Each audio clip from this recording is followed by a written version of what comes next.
સમાચાર ભરૂચથી જિલ્લામાંથી 3 વર્ષની દીપડી પકડાઈ। અંકલેશ્વરના ખરચ ગામ નજીક કંપનીમાંથી દીપડી પકડાઈ। વન વિભાગ દ્વારા સલામત સ્થળે દીપડીને છોડવાની કાર્યવાહી હાથ ધરવામાં આવી, પરંતુ જ્યારે આ દીપડીનું રેસ્ક્યુ કરવામાં આવ્યું હતું તે દરમિયાન કંપનીના કર્મચારીઓના જીવ અદ્ધર થઈ ચૂક્યા હતા। કંપનીના કર્મચારીઓએ દીપડીને જોતા જ વન વિભાગને તાત્કાલિક જાણ કરી અને ત્યારબાદ વન વિભાગની ટીમ અહીં આવી પહોંચી દીપડીને પાંજરે પૂરવા માટે। समाचार अरवल्ली पोलीस कर्मी घरेथी दारू झड़पाववानो मामलो। अरवल्ली एसपीए तपास माटे एसआईटी ની रचना करी। ASP LCB pi SOG pi ની टीम तपास करशे। झीणवटभरी तपास करी अहेवाल एसपी ने सौंपवामां आवशे। धनसुराना रहियोल पासे मकानमांथी दारू मळ्यो हतो। आरोपी विजय परमार पोलीस पकड़थी दूर। विजय परमार सामे अगाऊ पण दारू मामले कार्यवाही थई चूकी छे।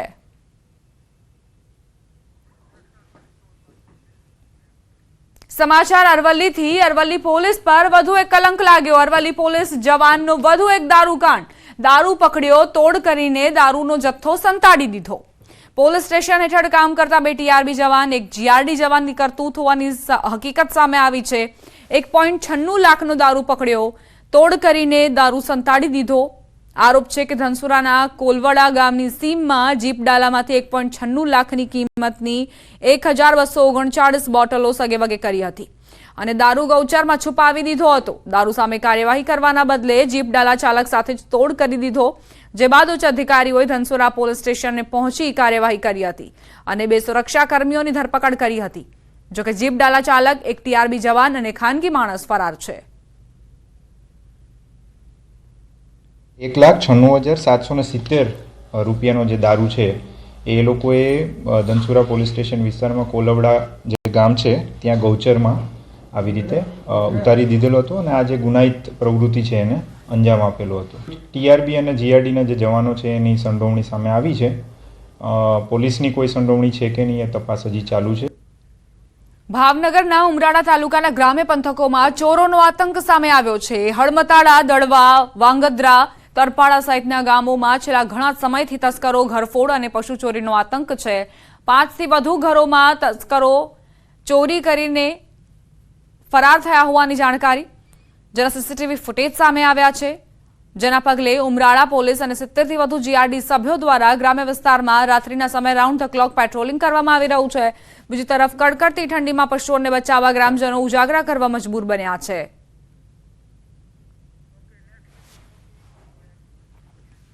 મોરબી જિલ્લાના હળવદમાં મશીન કેબલ ચોરાયા હતા।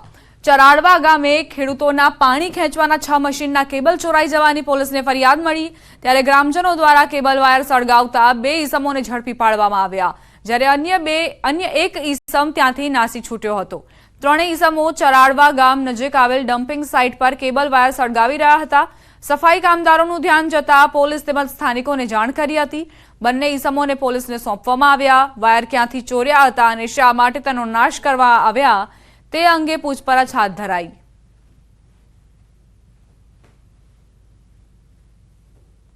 જે કેબલ ચોર તેને પોલીસનો પણ કોઈ જાતનો ખોફ નથી, કારણ કે ધોરા દિવસે કેબલ જાહેરમાં હરગાવીને ચોરી કરીને લાવીને તો એના માટે અમારે તો એટલી જ પીઆઈ અથવા તો એસપી સાહેબની એક જ અરજદારને રજૂઆત અમારી છે તે આમાં સખ્ત ને સખ્ત કાર્યવાહી થાય અને બીજી વખત આવા કોઈ ચોરીના કે કેબલ ચોરના કોઈ બનાવ ન બને એવી અમારી અને ગામ લોકો વચ્ચે અમે રજૂઆત કરી।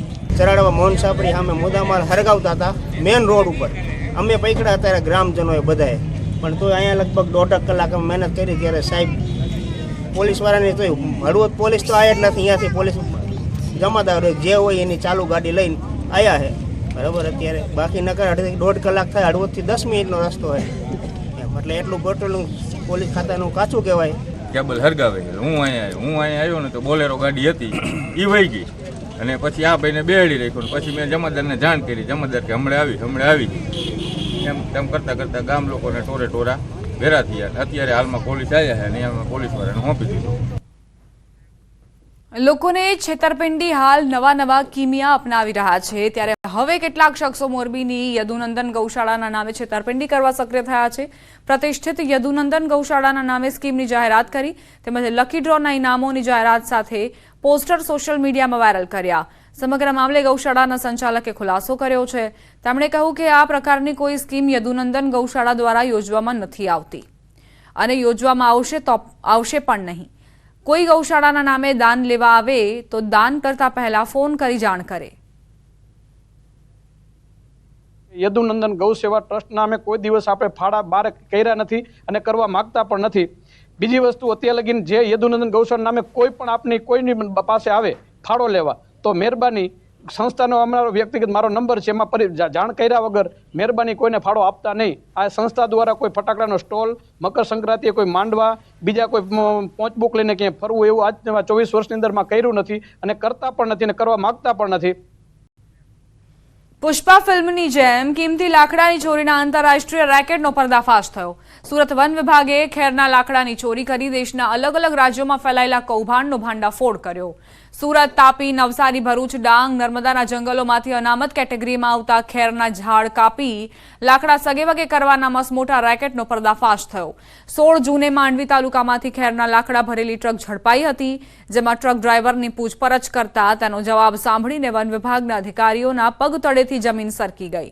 દક્ષિણ ગુજરાતમાંથી ખેરનું લાકડું મધ્યપ્રદેશના અલીરાજપુર લઈ જઈ ત્યાંથી સમગ્ર વહીવટ કરાતો હોવાનું સામે આવ્યું હતું. 4 વર્ષથી એમપીમાં ખેરના લાકડા ચોરીનો ગેરકાયદે વેપલો ધમધમી રહ્યો હોવાનો ખુલાસો થયો. વન વિભાગની ટીમે પાડેલા દરોડામાં મધ્યપ્રદેશના ડેપોમાંથી 5.13 કરોડની કિંમતનું 2055 મેટ્રિક ટન લાકડું મળી આવ્યું હતું.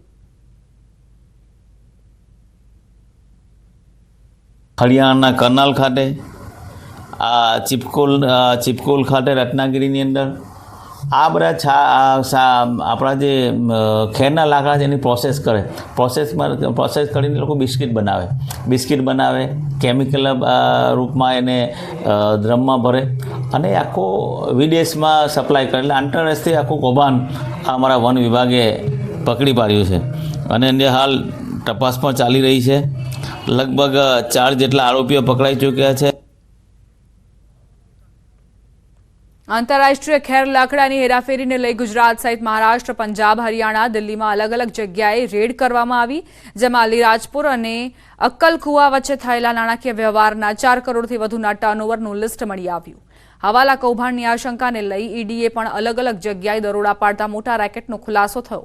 કાથો બનાવતી ફેક્ટરીમાંથી લાકડાના બિસ્કિટો બનાવી વિદેશની માર્કેટમાં સપ્લાય થતા હોવાનું સામે આવ્યું. હાલ આ મામલે પોલીસે 4 થી વધુ આરોપીઓને ઝડપી લીધા છે, જ્યારે અન્ય આરોપીઓની શોધખોળ શરૂ છે. 4 વર્ષમાં લાકડા ચોરીએ કરોડો રૂપિયાની કિંમતના ખેરના લાકડા કાપી બારોબાર લાકડા વેચી દીધા હોવાની આશંકા વ્યક્ત કરાઈ રહી છે. લાકડા ચોરોએ 4 વર્ષમાં કેટલું લાકડું વેચ્યું તેનો તાગ મેળવવાની દિશામાં તપાસ ચાલી રહી છે.